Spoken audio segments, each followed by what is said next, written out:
The night was cold, and the wind cut through the worn fabric of Michael's jacket as he walked home from his second job. The sound of his old boots scraping the pavement was the only rhythm in the silence of the small town's empty streets.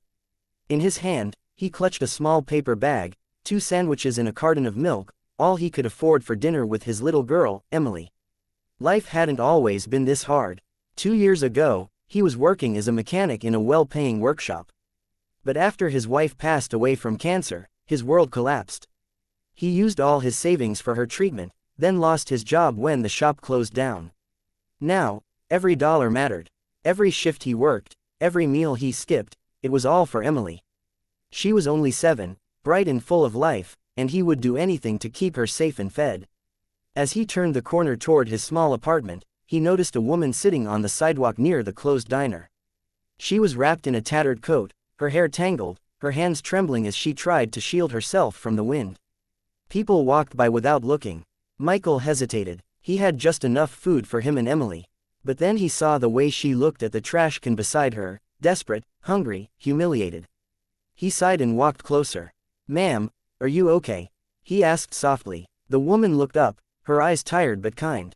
"I'll be fine," she whispered, her voice hoarse. "Just hungry, that's all." Michael stared at the bag in his hand. His stomach clenched at the thought of giving away the little food he had.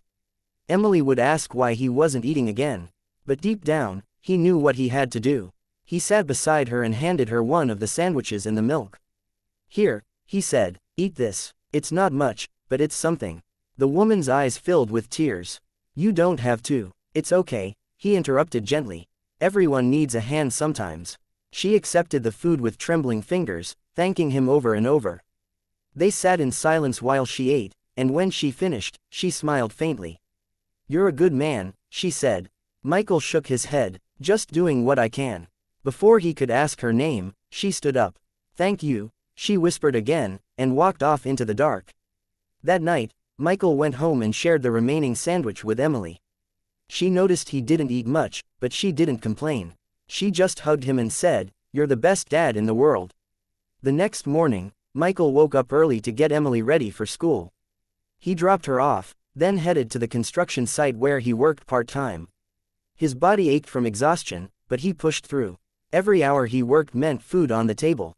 Later that afternoon, a black limousine rolled through the small town. It was the kind of car that didn't belong there, too shiny, too perfect for the cracked streets and worn-down houses. It stopped in front of Michael's apartment building. Neighbors peeked from behind their curtains, whispering. "Who could that be?" someone murmured. Michael had just returned from work, his clothes covered in dust and sweat. When he saw the limo parked in front of his door, he froze. The driver stepped out and opened the back door. A woman emerged, dressed elegantly in a dark blue coat and high heels. Her hair was neatly tied back, her posture graceful. For a moment, Michael didn't recognize her. But then he saw her eyes, the same kind, gentle eyes from last night. "Good evening," she said with a warm smile. Michael blinked. "You're the woman from the diner." She nodded. "Yes, my name is Evelyn Grant." He frowned slightly. "Grant, as in, the Grant Corporation?" She smiled again. "Yes, I'm the CEO." The words hit him like a wave. Evelyn Grant, he had seen her name in newspapers, known for her charity work and powerful business empire. What was she doing at his doorstep? "I owe you an apology," she said softly. "Last night, I wasn't really homeless. I was testing something." Michael looked confused. She continued, "My company's been funding programs for people in need, but I wanted to see what it's really like, to be invisible, ignored, desperate. Most people walked past me. But you stopped. You gave me your food, even when you had almost nothing yourself." Michael's face turned red. "You mean that was all a test?" "In a way, yes," Evelyn said gently. "But it wasn't about you being tested. It was about me understanding the truth about kindness." She gestured to the limo. "I wanted to thank you in person. You reminded me that compassion still exists in this world." Michael rubbed the back of his neck, unsure what to say. "You don't have to thank me. I just did what anyone should." Evelyn smiled. "That's exactly why I'm here. I want to help you." She handed him an envelope.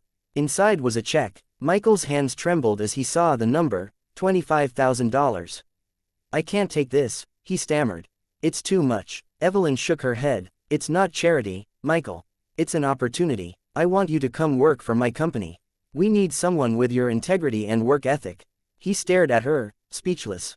He had been struggling for years, never asking anyone for help, and now this. I don't even have a suit, he said quietly. Evelyn laughed softly. We can fix that. The next few days felt like a dream. Evelyn arranged everything, a new apartment, clothes for him and Emily, and a job at her company's logistics department. He started as an assistant, learning quickly and earning respect for his dedication. His coworkers were impressed by his humility and hard work. Emily thrived too. Evelyn made sure she got into a good school and even arranged tutoring for her. Michael couldn't believe how fast life had changed. One afternoon, as he was leaving the office, Evelyn called him into her office. She stood by the window, looking out over the city skyline. You've been doing great, she said. How are you finding everything? Michael smiled shyly. Better than I ever dreamed. Emily's happy. That means everything. Evelyn turned to him. You know, when I sat on that sidewalk that night, I wanted to see the world through the eyes of those who have nothing. But you taught me something deeper.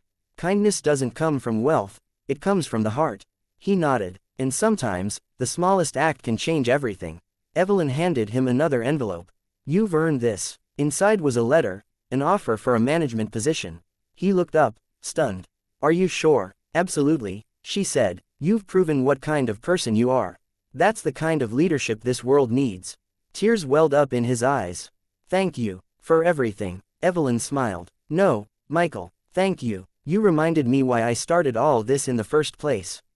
Months passed, and Michael continued to rise within the company. His story spread quietly among employees, inspiring others to give back, to care, to look beyond appearances. One Friday evening, he and Emily were having dinner in their new home. She looked up at him and said, Daddy, remember when we didn't have much to eat? He nodded. I do, sweetheart. She smiled brightly. I'm glad you shared that sandwich that night. He chuckled softly. Me too. Then, as if on cue, a car pulled up outside. It was Evelyn. She waved from the window. Michael opened the door, and Emily ran to hug her. Are you ready for the event? Evelyn asked. Always, Michael said. That night, they attended a charity gala together, raising funds for struggling single parents. Michael was the guest speaker.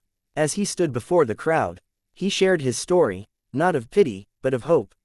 I was just a man trying to feed his daughter, he said. And one act of kindness changed my entire life. You never know what someone's going through. Sometimes, all they need is for someone to care.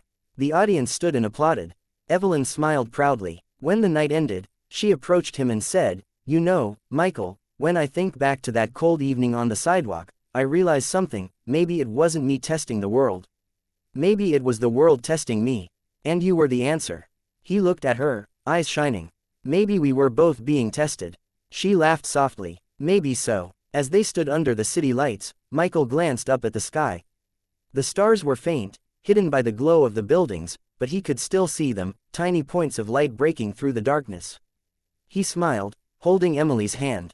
Sometimes, miracles didn't come wrapped in luxury or money. Sometimes, they came disguised as a hungry stranger on a cold night. And sometimes, the smallest act of kindness was enough to turn one man's last dollar into a lifetime of hope.